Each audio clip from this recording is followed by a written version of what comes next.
This is the most detailed review video of a twin Cessna 414A Chancellor that you'll find.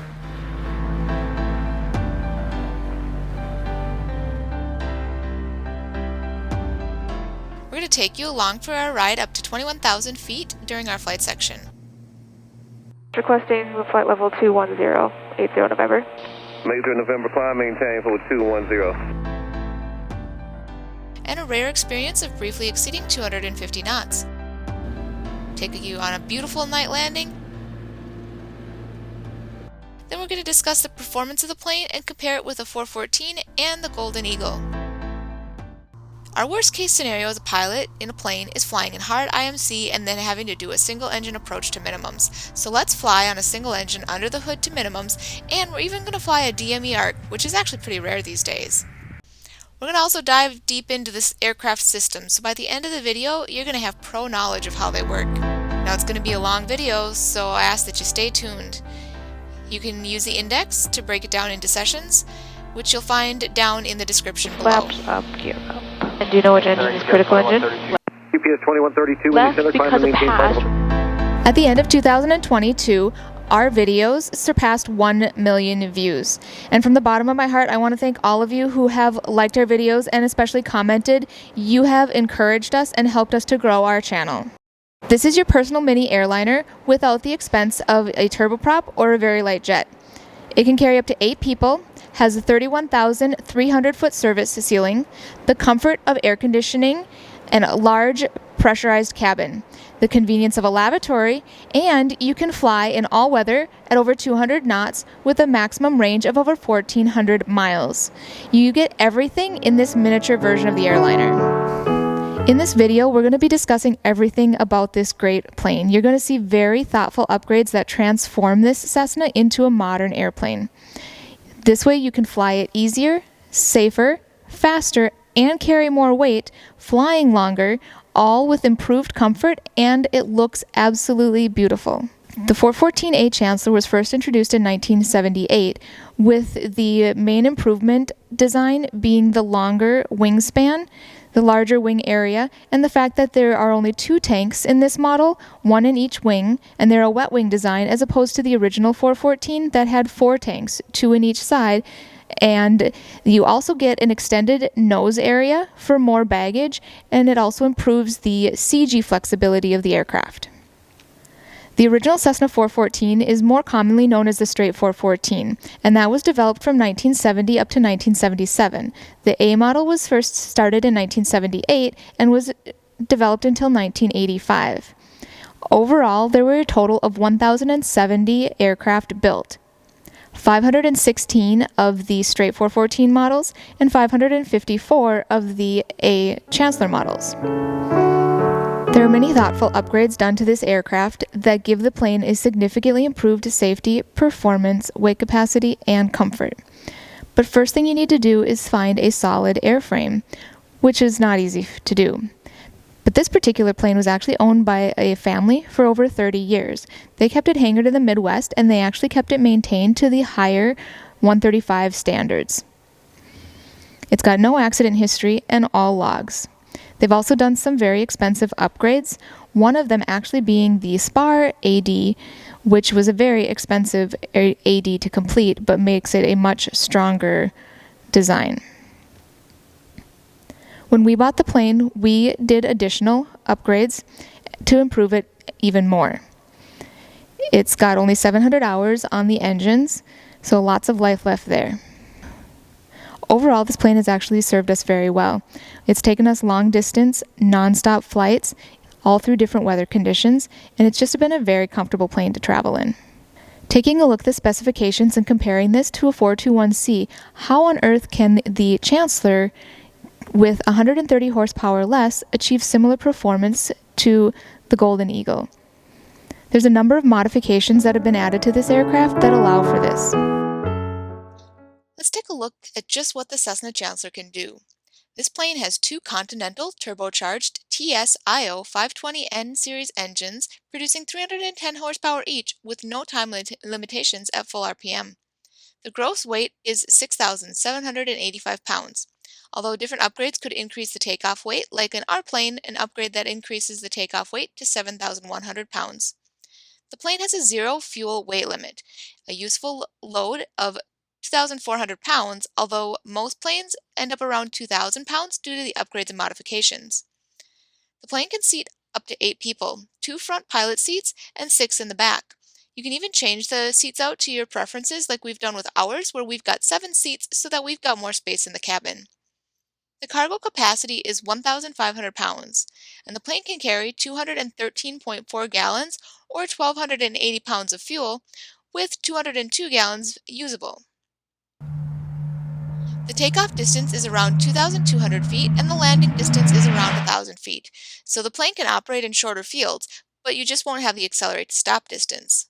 Now these distances can vary with temperature and elevation. The plane climbs great, 1,580 feet a minute, but when less than full gross, you can even climb closer to 2,000 feet a minute. The plane has the highest service ceiling among any piston twins that I know of at 31,350 feet, and it also has the highest single-engine service ceiling of 19,850 feet. Overall, this is impressive performance for this large piston twin with only 620 horsepower. This is mostly due to the longer wings on the plane. This has the longest wings among any twin-piston Cessna. The max cruise speed is actually 225 knots at 24,500 feet and 77% power. So you call it a 200-knot airplane. Now remember that these numbers are at standard temperature and for a newer airplane, so they can vary from plane to plane and with the atmospheric conditions. When you take the time to like our videos and comment on them, it helps us to grow our channel, so we appreciate your support. The Cessna Chancellor is a very beautiful looking aircraft if you have the right paint theme. We actually designed this paint theme custom to make the aircraft look long and sleek. Now the plane was actually completely stripped and repainted with the highest quality aviation paint, and it's actually still under warranty. You can see all new stainless hardware installed as well. The plane has 6 different variants of color, which is very rare. It's got absolutely beautiful ramp appeal. Just take a look at the ivory pearl and the deep metallic red and gold. Now this airplane is for sale. If you're interested, you'll find the link in the description below. Overall length of the plane is actually 26 feet long. You have a 44-foot long wingspan, and you've got a tail that's 11.5 feet high. It's a very tall tail for these planes. And as you multi-engine pilots know, the tail is an important point when you are flying a single-engine emergency. The larger the tail reduces the chance of the plane going into a tail stall or a VMC roll. And then the bigger rudder also gives you better control performance when you're flying single-engine. With the 18-foot wide wheelbase, you have very stable landing characteristics as well as your takeoff rolls. Now, one of the highlights of this particular plane is the baggage space. There are 4 separate baggage areas, the 2 wing lockers, the front nose baggage, and then in the back behind the seats. You have a total volume of 86 cubic feet with a total of 1,500 pound capacity. Now, of course, it is difficult to fit all of them full because then you're going to run out of fuel capacity.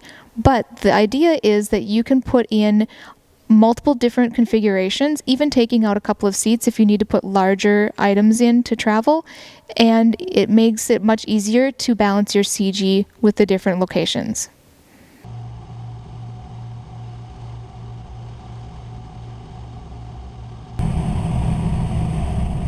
The landing gear on the Cessna 414A is hydraulically actuated. The main wheels are spaced 18 feet apart and mounted on the wings. Overall, it's a very low maintenance design. There's only a few moving components. It's a very robust and simple system. The design was actually influenced by the Citation jet. Now, since it's hydraulically operated, it has a faster operation time.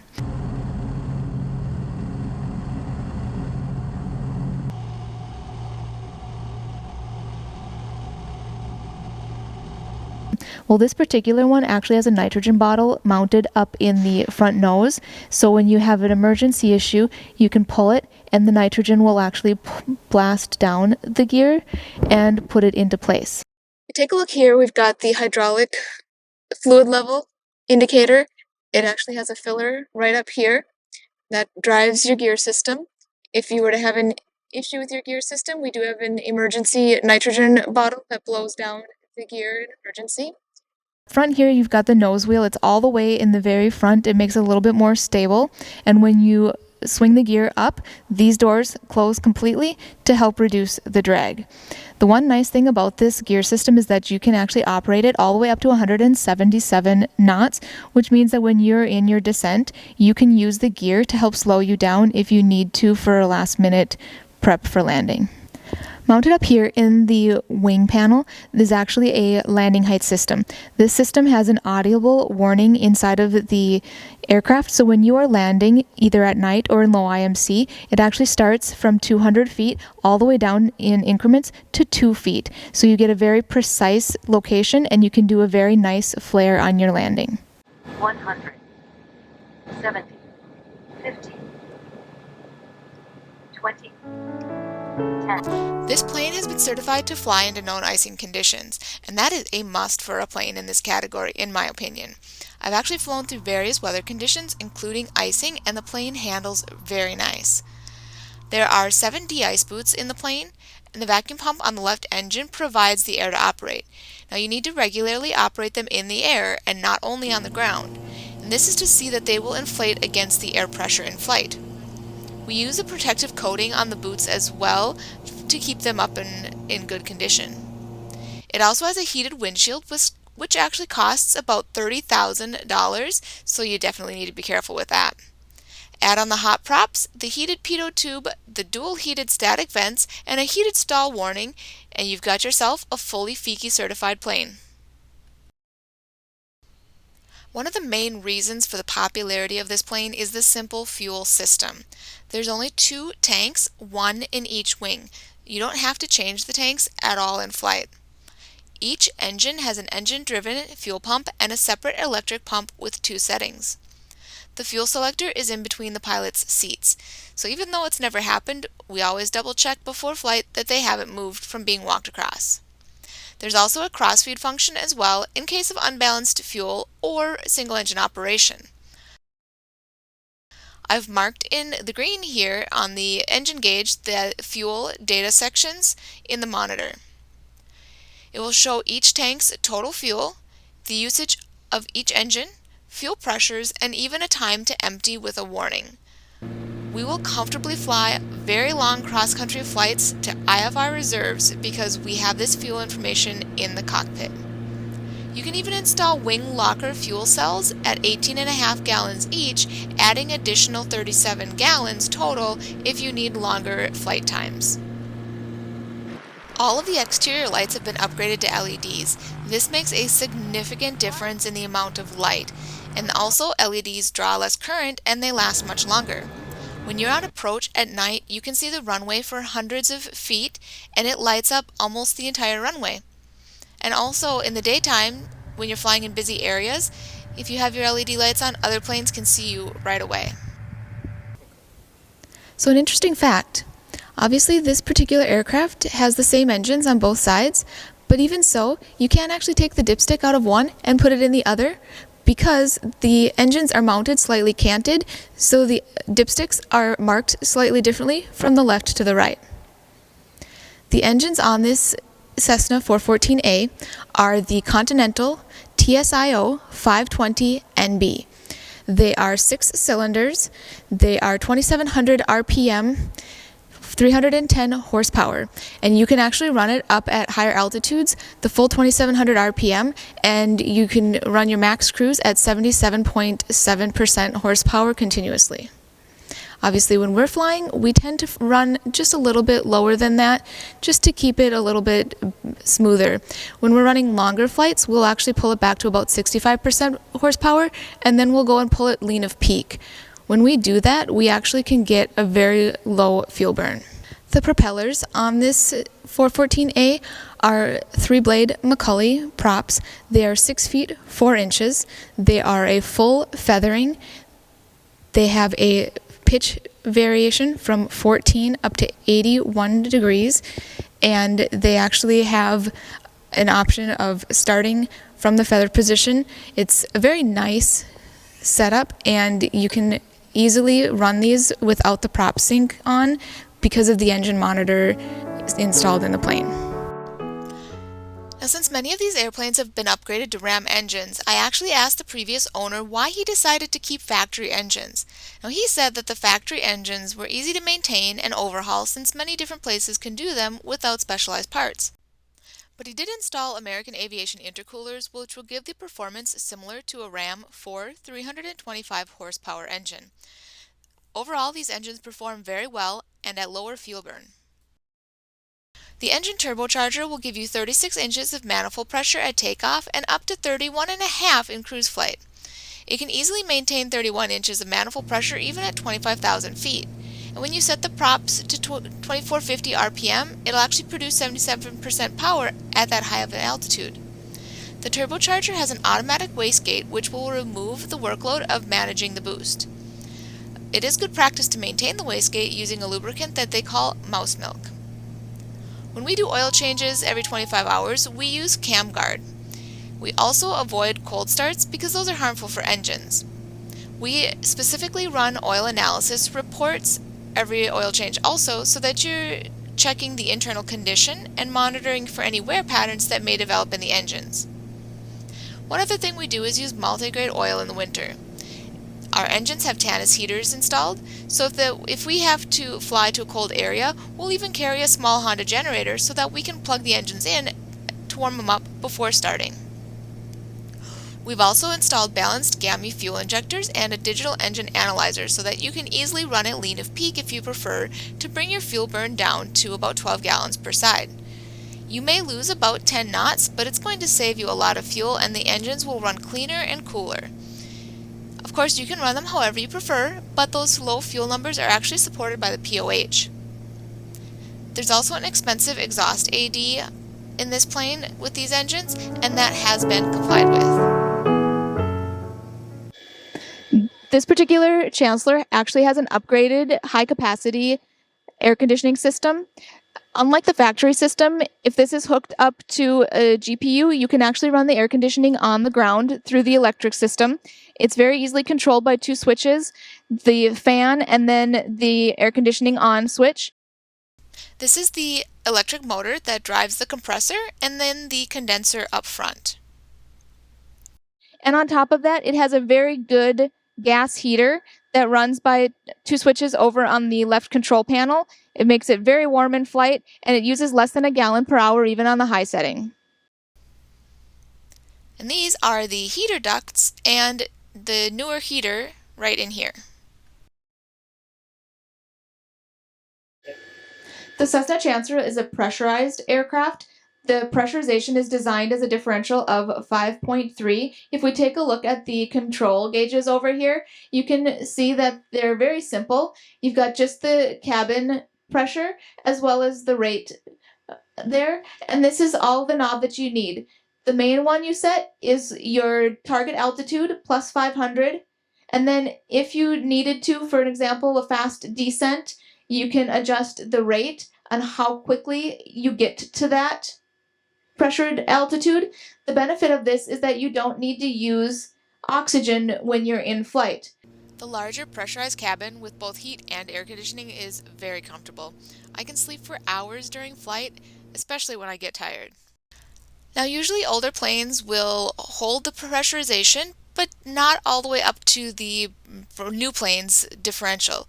But when we were flying at 21,000 feet on this trip, we were able to fly comfortably with no oxygen needed.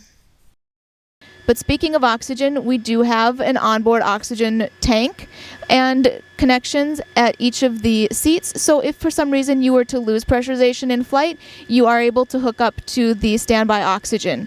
That being said, you actually don't need to worry about the pressurization as much because it is controlled and fed by both engines. The avionics upgrades on this aircraft actually are more expensive than the cost of getting two brand new engines. This particular Chancellor has a full glass panel on the left-hand side, and starting that is the Garmin G600 PFD MFD combo. There are multiple reasons why this unit is very important. One of them being that the way we fly, we do a lot of hand flying. We like to stay proficient in the aircraft, and this makes it both easy and safe to fly. Because starting here on the left side, we have our ground speed, indicated airspeed, and true airspeed all showing in one area. It also includes some numbers as well as color codes on the indicated airspeed to show you limitations. If you were to be in an emergency, you don't have to remember them. You can easily see them here. We have a wind data box that shows you both the direction and the speed of the wind that you're encountering, which allows you to pick the best wind altitude to get you your best ground speed, as well as to help you conserve fuel. We have our attitude indicator up on the top and our EHSI down on the bottom that's driven by both of our Garmin GPS, the primary 750 and the backup 530 WAS.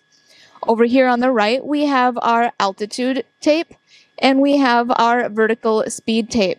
Across the top, it gives us the information for our flight plan. So the Garmin G600 is basically a scaled version of the G1000 synthetic vision technology. And the SVT, or synthetic vision technology, includes 3D vision. And then on the right-hand side is our MFD. This has multiple screens. You've got your basic GPS showing. Off to the left of our G600, we do have a Sandia 340, and this is basically our backup with all of the data in a nice little condensed screen. Now if we move over to the right from our PFD and MFD, up in the top here we have two little indicators, and this is for the left engine, right engine. It displays your RPM, your manifold pressure, and then it will flash if there is an alarm in the system, so a very quick shot access to view what's going on with the engine in flight. Just below that is our prop sync option here. And then here is our primary GPS, the Garmin 750. It is a touch screen GPS navcom. This is used almost exclusively in flight, which is why it's a nice option to have the full screen like this. And it's basically like another MFD option. You have your map page, you can go to a traffic or a terrain page. You can also view weather information, your flight charts, your flight plan, you can review procedures, and also get nearest information such as waypoints and VORs and such. You are able to control your audio just by clicking on these sections, and you even have an option to control the transponder from this area. This is very useful to show everything in flight while you're flying, from traffic even all the way down to when you're on the ground, and your taxi diagrams. We actually also installed a voice command option, so you can go in and control some of the functions on this unit through voice control. Just underneath it here is our autopilot. This is an STEC 2100 3-axis. It's an advanced digital autopilot. This particular unit significantly reduces the pilot workload. It is much safer to fly this type of plane when you have this type of autopilot, and it's great for hard IMC. It's got a yaw damper included, which actually helps to reduce or dampen the undesirable tendencies that the aircraft has to either oscillate in the repetitive rolling or yawing motion. And some of the advanced features that it includes are being able to do not only a heading mode, but a nav mode, and it includes the GPSS roll steering, which makes very precise and accurate turns when you're in the GPS mode, and you also have an approach mode as well. So the MFD has a GPS, terrain, weather, charts, the flight plan, and many other useful pieces of information. The autopilot in this plane can fly any approaches.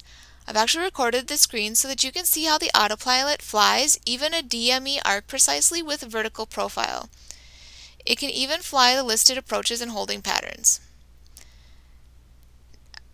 Now it's actually flying the vertical profile with the descent automatically adjusted.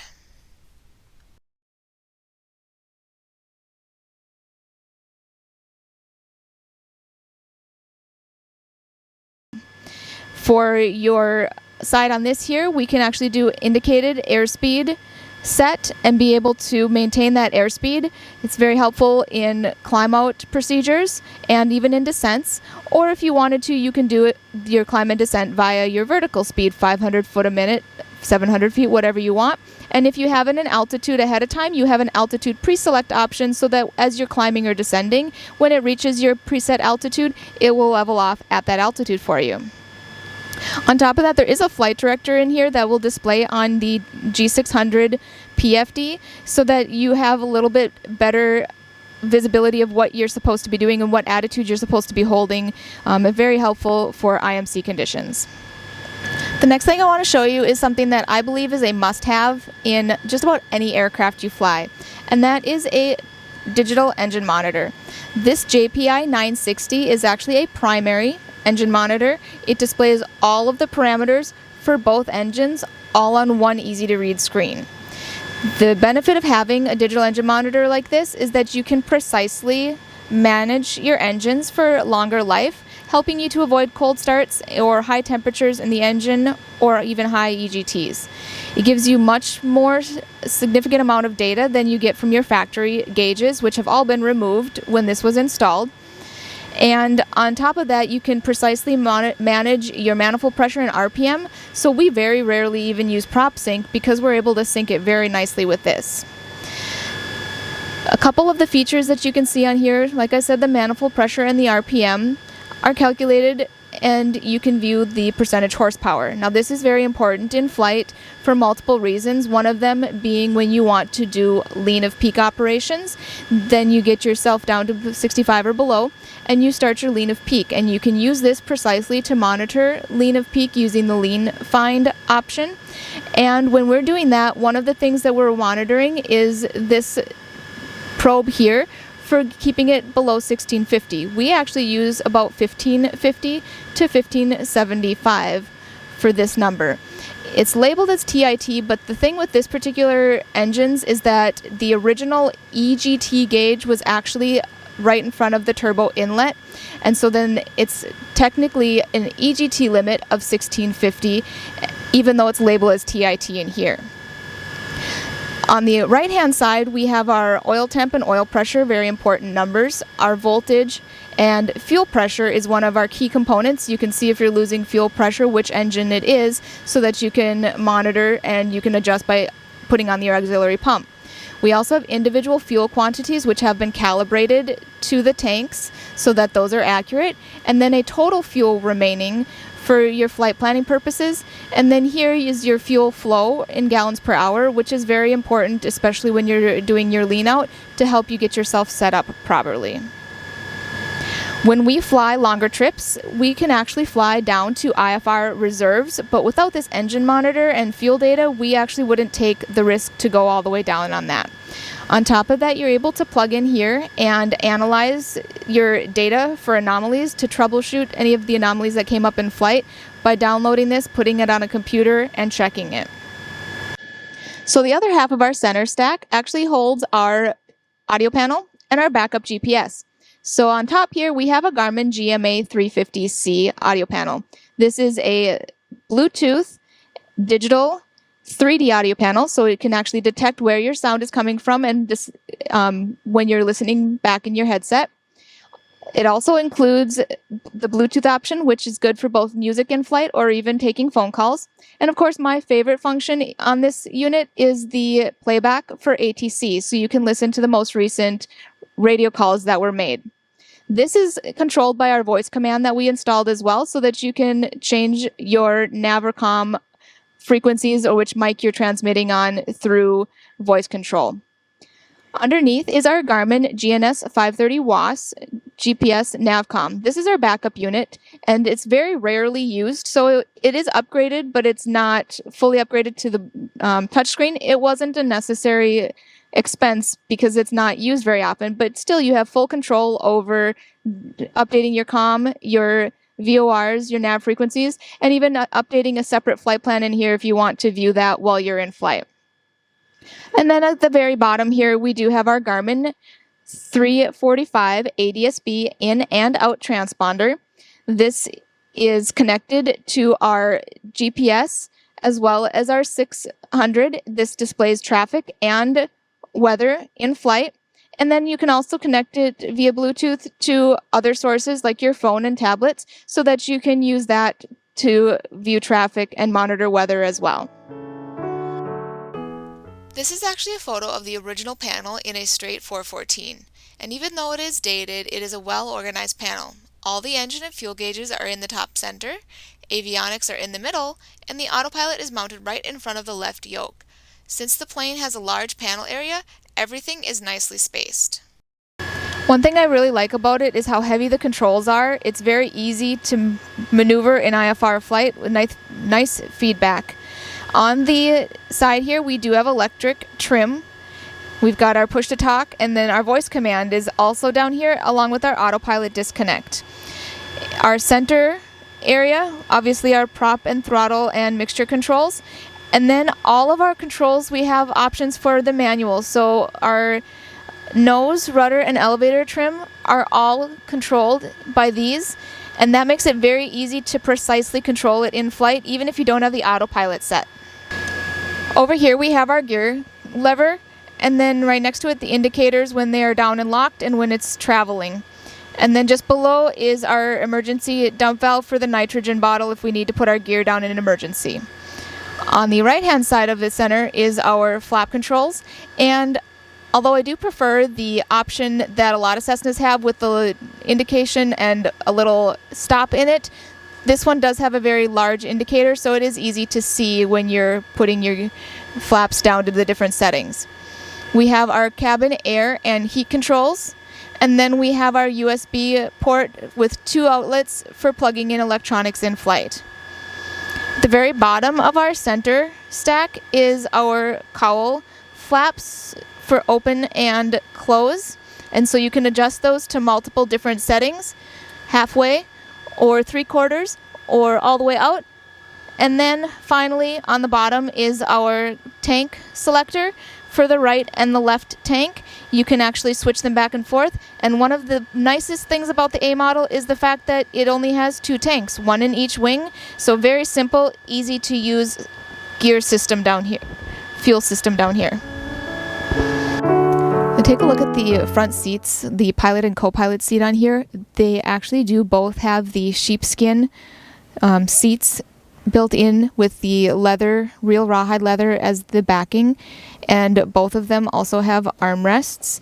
They've got controls to allow for you to slide forward and backward, adjust the back of the seat, and also to lift the seat up and down. The pilot side has a little bit more adjustment on the up and down features than this side, but this is still a very comfortable seat. We have a 3-point harness system, so this nice shoulder harness. Your audio plugs, a small window when you're taxiing to keep the air if you decide not to use the air conditioning.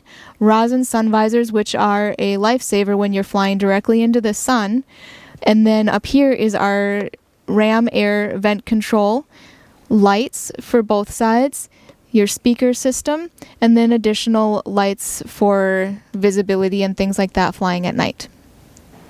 So if we continue our journey through the cabin of this Cessna Chancellor, you can see that it is a spacious, comfortable interior, and in the back seats here, you don't even need to wear headsets.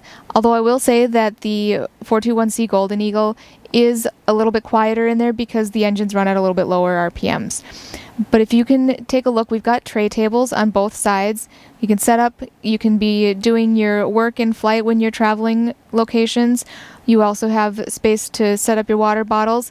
These seats do have a recline option. You can slide and adjust them as necessary, and armrests that make it comfortable on both sides to sit. And each individual seat has their own vent controls for the fan, and the heat comes out of here, and then the air coming out of here. And lights as well, so that you can be working even late into the evening. This is a club seating configuration with the 4 seats in the back facing each other. This side over here has the seats just a little bit closer together, but there is some space to adjust them. And then this side also has its own tray table, and you can see when the tray table is folded up that it's nice along the wall and doesn't take up any space in the cabin or for your seats. Throughout the interior, you're going to see these nice, deep, rich material. This is very rare to find real rawhide leather seats in an aircraft. It's usually synthetic materials, and this is found not only on all of the seats but also on the side panels as well. And then they use the wood grain trim to really finish out the look of the aircraft. All of the cushions are in nice condition. Everything's very solid. All of the seats are in nice shape, and the carpet is brand new, so you've got nice clean carpets as well. So from this side, when we have the seats pushed back from each other, then you can see there's plenty of leg room in the club seating here, and plenty of space to open your tray table if you'd like to do some work while you're flying as well. So this seat slides all the way back. It allows for nice, easy access into the aircraft, but it can also be slid forward to be in line with this one and allow for access to the tray table as well. There's a spot here, a railing, to install a curtain for privacy, and we've also got multiple storage compartments in the back here to allow to keep any type of materials that you might need. We've also got a little medicine cabinet up here and a little mirror to allow you to touch up and check up before you go back out into the main cabin area. There's additional storage back here for a bag or whatever you might need to carry along in flight, and a rack up here to be able to hook up garment bags to keep your clothes from getting wrinkled while you're flying. Overall, on the interior of this plane, you can see that it's got real rawhide leather throughout the seats, the side panels, and it's in very nice condition. All of the cushions are in really nice shape. They're still very firm. Every seat has an armrest accessible to it to make it very comfortable in flight. Let's compare the straight 414, the 414A Chancellor, and the 421C Golden Eagle. I've actually got most of these numbers from the Pilot's Operating Handbook, while in the practical world these numbers can be somewhat different, and they even change from plane to plane as well. They'll very often change to the different years and trim levels and upgrades that have been done. The 414s have a TS-IO 520 engine with 310 horsepower each. The Golden Eagle has a GT-ISO 520N engine that produces 375 horsepower, which is a total of 130 extra horsepower. Those are geared engines and they'll run at a lower RPM. The advantage of this is a quieter cabin, although they do cost more to maintain and have higher overhaul costs. They even burn more fuel, and then they also have a lower range. But if you look at the comparison, the straight 414 has similar performance and fuel burn, but a smaller cabin, lower weight capacity, and much lower single-engine service ceiling compared to the 414A. The 421C Golden Eagle has a slightly higher performance than the 414A. It can carry more weight and fly a little faster. It can also climb faster, and all of these are because of the extra 130 horsepower on the engines. But the Cessna 414A Chancellor can perform close to 90% of the 421C. It also burns less fuel and has a lower maintenance cost. And it even outperforms the 421C in range, service ceiling, and single engine ceiling. So how can a similar sized plane achieve that performance with 130 horsepower less? The answer lies in the great design, especially in the longer and larger wings of the 414A. Now, all three of these are good airplanes, because in aviation, where there is an advantage, there comes a compromise. And the reason that we decided to own a 414A is because it has a close performance to the 421C with a lower expense to own and maintain. And also, over time, the savings from fuel is huge. Our starting procedure is left engine first, primer and starter simultaneously. If you were to prime a few seconds first, it will start sooner, but at night from outside you just might see some extra fuel burning through the exhaust, so that's why we don't start it that way. This plane has a nose wheel steering and a very large rudder, which means you taxi with minimum brakes. You can also use differential engine power for sharp turns, as you can see here. Before departure, we hold the brakes and increase the power to check all parameters. The engine monitor is immense help for this stage, and this also reduces the takeoff distance. As you see, we will increase the power gradually and not hold the plane forcefully on the ground, which could result in a wheelbarrow effect of the nose wheel. From the outside, you can see it's a smooth takeoff using little runway. Fun fact, during your takeoff, you're going to exceed 110 miles an hour on the ground, and for most of us, that's the fastest we move when we're on the ground. Now, based on your conditions and weight, you'll rotate between 93 and 97 knots. Once you have positive rate, gear goes up, and you climb at 110 knots. The pilot workload is higher in these airplanes than light jets. The upgraded avionics of this plane can greatly help to reduce the pilot workload and make it a safe and enjoyable plane to fly. We actually have synthetic vision, and the terrain is active on the G600, very useful when flying out of unknown fields. In this flight, it is a colder day and we're not fully loaded, so our climb rate is actually close to 2,000 feet a minute. Alright, so we are at flight level 190. We have an outside air temperature of negative 19 Celsius, and that is equivalent to about 2 to 3 degrees Fahrenheit. Up here at flight level 190, we've got an indicated airspeed of 145 knots, a true airspeed of 197 knots, and a ground speed of 230 knots with a quartering tailwind. Our power is set at 70%, where you can cruise at up to 77%. The Chancellor's large pressurized cabin is very comfortable for long trips. It's like you're flying your own mini airliner with amazing views. Atlanta, Chancellor 4680 November requesting flight level 210. Major November, climb maintain for 210. Climb maintain 21080 November. So we usually plan our descent early. If the controllers are busy, we'll even ask for lower. Although this plane can descend at over 2,000 feet per minute if necessary, it could exceed the speeds or even require pulling the power back very fast, which could shock cool the engines. So descent planning is very important. Good evening, Atlanta Center.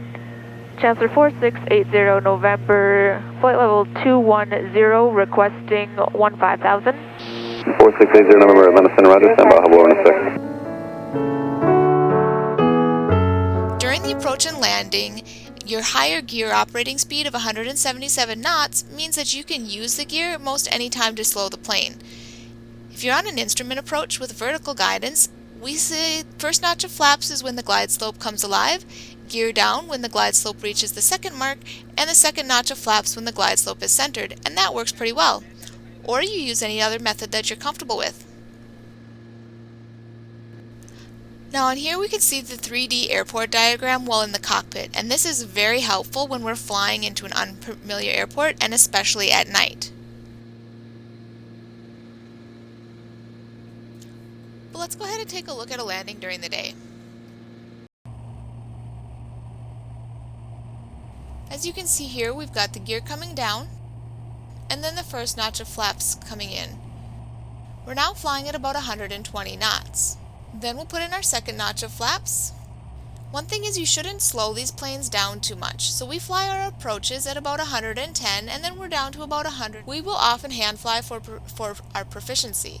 The autopilot can fly to minimums very nicely with the vertical descent, and then all you have to do is manage the power adjustments, flaps, and gear. Or you can go ahead and use a flight director to precisely fly the plane, and we even fly without that activated. And then we've got our final notch of flaps coming in, our landing flaps. We'll land close to our stall speed, holding the nose up longer, and then once we're down, we're going to take off the flaps to help with braking on shorter fields. Now this is a single engine approach using only the right engine. And in this clip, we're actually flying with only the left engine under the hood. Using trim can help reduce your heavy rudder input. We're only going to use the first notch of flaps until the runway is made. The Garmin G600 is instrumental to flying emergency approaches like this. Once the runway is made, we put in full flaps. As you can see from outside of the airplane, it is slightly tilted due to the slight bank in order to raise the dead engine, but a smooth, perfect landing. So getting back to our flight. So we've just traveled over 800 miles and across 6 states in 3 hours and 40 minutes, climbing up to 21,000 feet. We used slow climbs and a descent and could have flown the trip in closer to 3 hours with higher power settings. But overall, it's a great, comfortable cross-country airplane. Your personal mini airliner. Just take a look at how bright the LED lights are on our night landing. One thing we do is definitely don't shut these engines down immediately after landing. They need a little bit of time for the turbo to spool down. Usually the time that it takes to taxi into the ramp is enough. Appreciate you taking the time to watch our video and hope that you've enjoyed it. When you take the time to like our videos and comment on them, it helps us to grow our channel, so we appreciate your support.